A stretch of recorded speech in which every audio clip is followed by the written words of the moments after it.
Tidak-tidaknya kalau toh teman-teman belum ada, saya akan selidiki perkara ini dan mencoba kirim surat.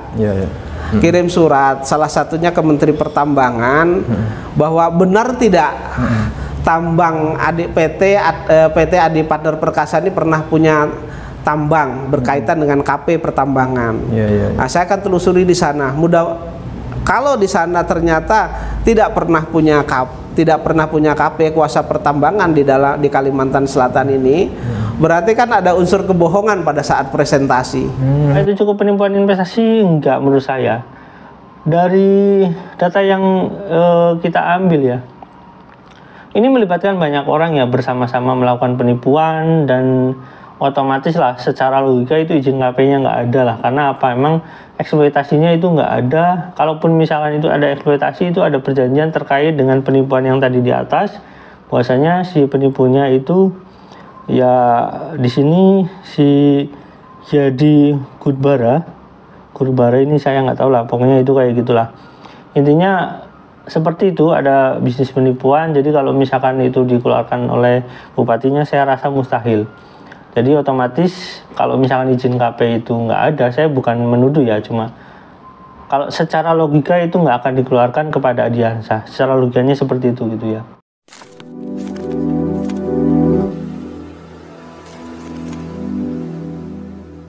Assalamualaikum warahmatullahi wabarakatuh. Welcome back to my channel Letek TV. Yuk teman-teman, kemarin saya habis dari wilayah kota wisata ya. Di sana saya ketemu dengan seseorang, tapi saya nggak bisa menyebutkan namanya saat ini. Nah, cuma ya dia bertanya-tanya sesuatu lah tentang proses masalah hukum lah, tentang masalah investasi lah, intinya membahas tentang batu bara. Nah, di sana saya mencoba menelusuri dari awal ya. Ada beberapa cerita sebenarnya yang bisa saya bahas. Cuma saya ambil bagian dulu yang paling sederhananya dulu ya. Saya ambil video berikut ini. Ini teman-teman bisa lihat di Jia TV ya. Cuma saya ambil potongan ini karena perlu saya jelaskan secara terperinci siapa sih itu Adiansa. Oke, kita lihat dulu videonya teman-teman. Check it out. Kalau celah pidana sedang kita cari. Jadi artinya saya juga masih telusuri. Mudah-mudahan nanti bisa ada teman-teman yang peduli terhadap perkara ini sehingga bisa bentuk tim. Setidak-tidaknya kalau toh teman-teman belum ada, saya akan selidiki perkara ini dan mencoba kirim surat. Kirim surat, salah satunya ke Menteri Pertambangan, bahwa benar tidak tambang PT Adi Partner Perkasa ini pernah punya tambang berkaitan dengan KP pertambangan. Nah, saya akan telusuri di sana. Kalau di sana ternyata tidak pernah punya KP kuasa pertambangan di Kalimantan Selatan ini, berarti kan ada unsur kebohongan pada saat presentasi. Pada saat presentasi berarti ada kebohongan kan. Nah, ketika mereka menunjukkan ini KP-nya ternyata bukan KP-nya, kan ada kebohongan juga kan. Nah, ketika buat proposal ternyata ini KP-nya PT Adi Partner Perkasa, ternyata itu bukan punyanya, kan ada pidananya. Saya masih akan kejar ke sana gitu. Harusnya dari dulu ya Pak ya. Harusnya Pak Joni diajak waktu ninjau tambangnya itu Pak. Ya, jadi seharusnya ini kan perkara memang berjalan begitu, ini tidak dibayar, seharusnya berjalan Mas. Seharusnya pada saat itu dibuat tasposnya itu ketuanya kalau nggak salah Pak Haryono. Pak Haryono itu sebenarnya mengajak saya ke sana kemari. Dan saya berniat pada saat itu bagaimana caranya saya bisa saya proses perkara ini baik pidana maupun perdata. Cuman kan terkait dengan ini ada figurnya Ustadz Yusuf Mansur ini, sehingga dari beberapa teman, beberapa ulama itu mengatakan kepada saya, jangan diproses karena ini kan menyangkut Ustadz, nanti terkait dengan ini akan menjadi tidak baik untuk umat Islam itu. Sehingga saya pada saat itu ya samina wa'tona, manut-manut wae gitu kan. Jadi inilah alasan mengapa selama kurang lebih 10 tahun lebih ini baru muncul ya perkara ini ya. Baru muncul Jadi setelah jadi kalau saya pribadi begini, setelah ini saya diamkan lah dan teman-teman diamkan, beberapa bulan inilah ya, beberapa bulan, mungkin udah tahunan juga mungkin ya.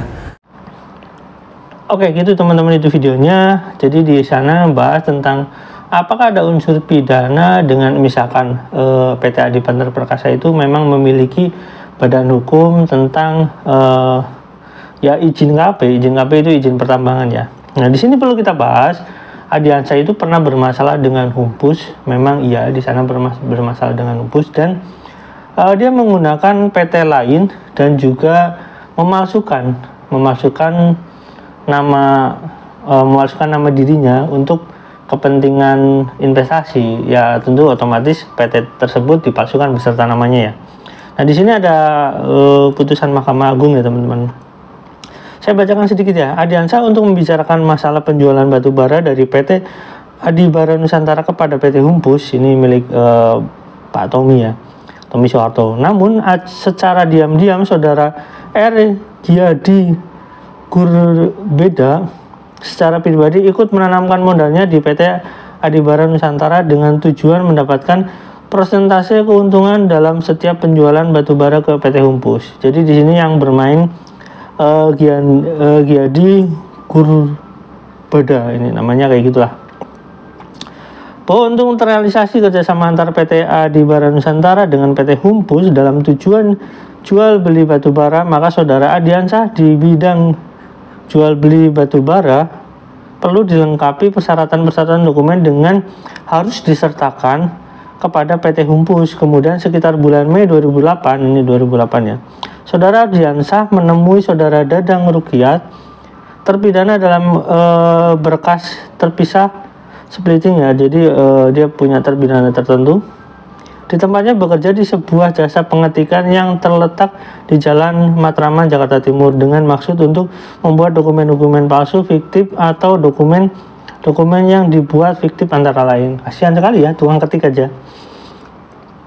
Akta pendirian PT Adi Bara Nusantara nomor 9 tanggal 13 Januari 1998, saudara Dadang Rukiat memalsukan kopi akta pendirian PT Adi Bara Nusantara tersebut ke dalam mesin scanner merek Canon pada komputer merek Compaq, kemudian melakukan perubahan edit sesuai dengan konsep yang dibuat saudara Adiansa, yaitu mengganti nama direktur PT Adi Bara Nusantara asli, nama ending, menjadi nama Adiansa.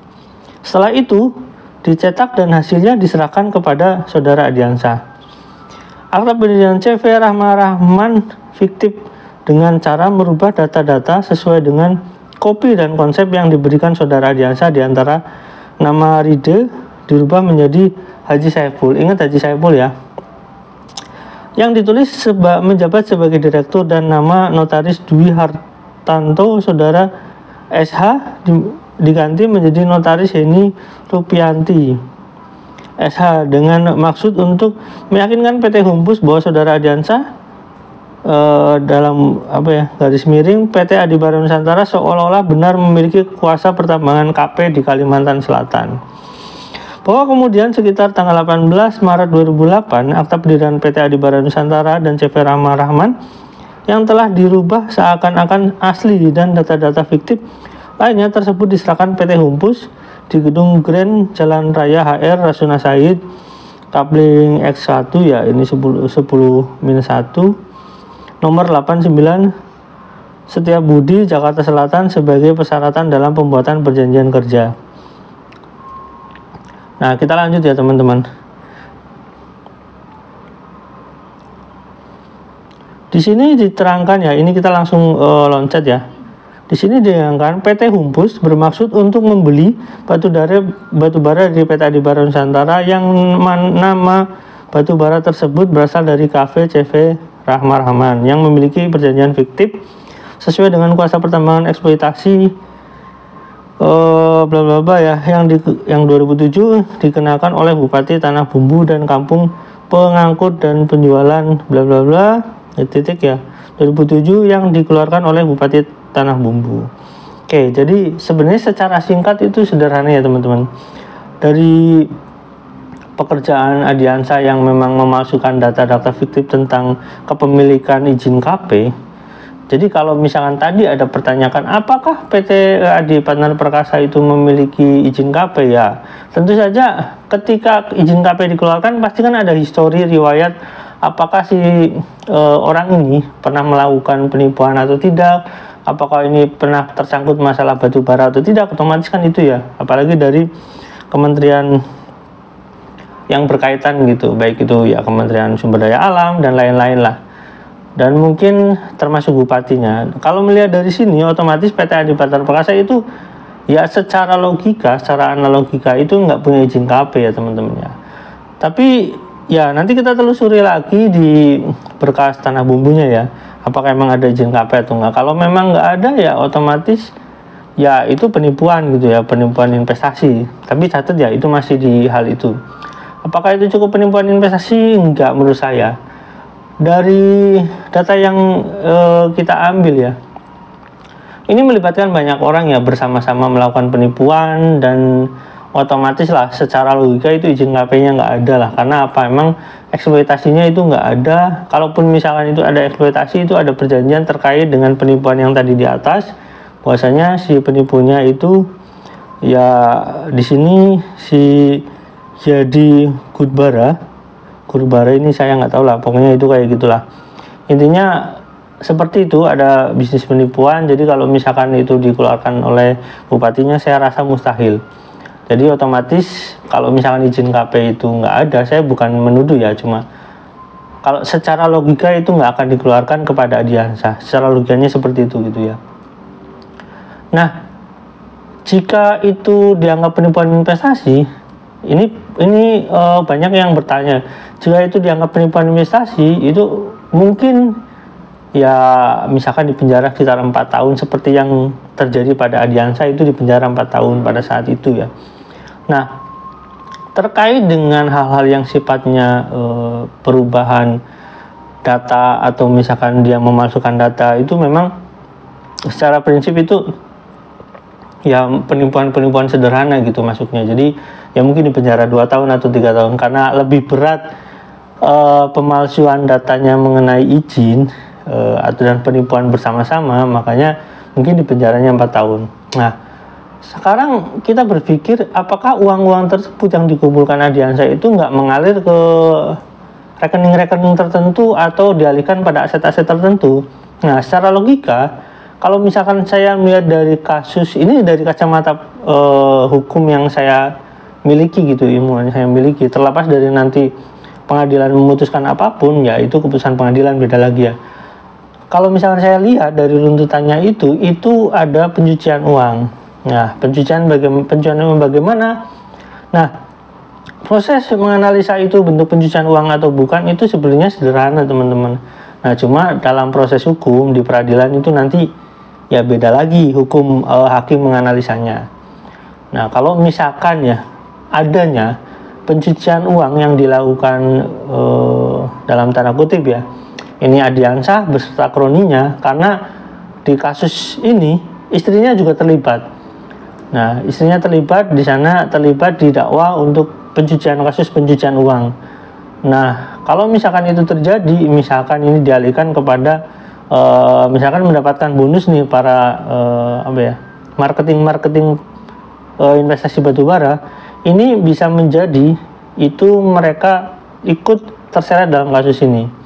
Nah, adapun misalkan janji-janji yang ditawarkan Yusuf Mansur terhadap misalkan nanti setengahnya untuk pesantren lah, untuk misalkan nanti kebagian dari itu ada BMT-nya lah. Nah, itu nanti analisa pencucian uang itu tergantung pada hakim. Tapi kita boleh melaporkan bentuk pencucian uang itu atau misalkan praktek pencucian uang itu walaupun itu belum inkrah. Kita bisa melaporkan kepada pihak terkait, misalkan PPATK. Nah, itu nanti PPATK bisa menentukan apakah itu bentuk pencucian uang atau tidak. Nah, kembali lagi pada teman-teman, andai kata itu penipuan biasa, catatannya andai kata itu penipuan biasa yang dilakukan dilakukan Adiansa, pemalsuan dokumen atau apa, itu mungkin penjaranya sekitar 4 tahun atau 2 tahun lah, dan itu masa kedaluarsanya juga nggak lama, sekitar 5 tahun kalau itu penipuan biasa. Kalau penipuan bersama-sama ya misalkan itu agak lebih berat, dan banyak-banyak hal lain yang terkait, itu mungkin kedaluarsanya sekitar 8 tahun. Nah, kalau itu pencucian PPATK, pencucian uang, lebih lama lagi, ya minimal 12 tahun teman-teman untuk masa pidananya. Jadi untuk masa pidana kedaluarsanya. Nah, kalau misalkan itu dilakukan 2010 awalnya, mungkin sekarang udah masuk masa kedaluarsa. Nah, tapi kalau misalkan di sana ada runtutan kejahatan yang dilakukan dengan sengaja terkait dengan investasi batubara tersebut. Nah, menurut cerita-cerita katanya ada penawaran investasi pasir lah, ada penawaran jual beli apartemen lah, yang dimana dilakukan oleh orang lain terkait itu untuk meredam agar ini nggak jadi gejolak dan banyak hal yang menghalang-halangi. Nah, pertanyaannya adalah ketika hukum itu melihat kasus itu, misalkan seperti kedok yang berjanjian investasi pasir untuk sekedar untuk menghalang-halangi agar nggak ada terjadi tuntutan pidana, atau misalkan nanti janji penjualan apartemen atau misalkan apa gitu ya, itu dianggap sebagai salah satu bentuk kejahatan yang berkepanjangan, artinya itu berkelanjutan ya, hanya untuk sekedar PHP lah gitu agar lebih lama lagi. Kalau itu dianggap satu kejahatan yang berkesinambungan, maka dihitung daripada saat terakhir kejahatan itu terjadi. Andai kata itu terjadi 2012 kejahatan itu terjadi, itu kalau dianggap kejahatan ya, maka nanti kedaluarsanya itu masih lama. Ya, anggap saja kedaluarsanya nanti 2024 ya teman-teman. Jadi untuk mencari adian sah kita menggunakan pelaporan pidana pencucian uang, itu saya rasa paling cocok. Karena apa? Tidak akan cukup kita untuk melaporkan tindak pidana biasa, karena udah masuk kedaluarsa. Jadi harus pelaporan melalui tindak pidana pencucian uang. Apa sebabnya? Karena aliran dananya tersebut itu mengalir kemana-mana. Itu fakta bahwasanya ada pencucian uang di sana. Oke, terima kasih teman-teman sampai di sini ya. Mudah-mudahan teman-teman bisa memahami. Ini saya cerita runtutan ini biar teman-teman lebih memahami kasus ini secara komprehensif ya. Nah, nanti akan saya bahas lagi cara detail ke depannya bagaimana. Oke, terima kasih. Jangan lupa like, subscribe, dan komen. Jangan lupa juga share. Wassalamualaikum warahmatullahi wabarakatuh.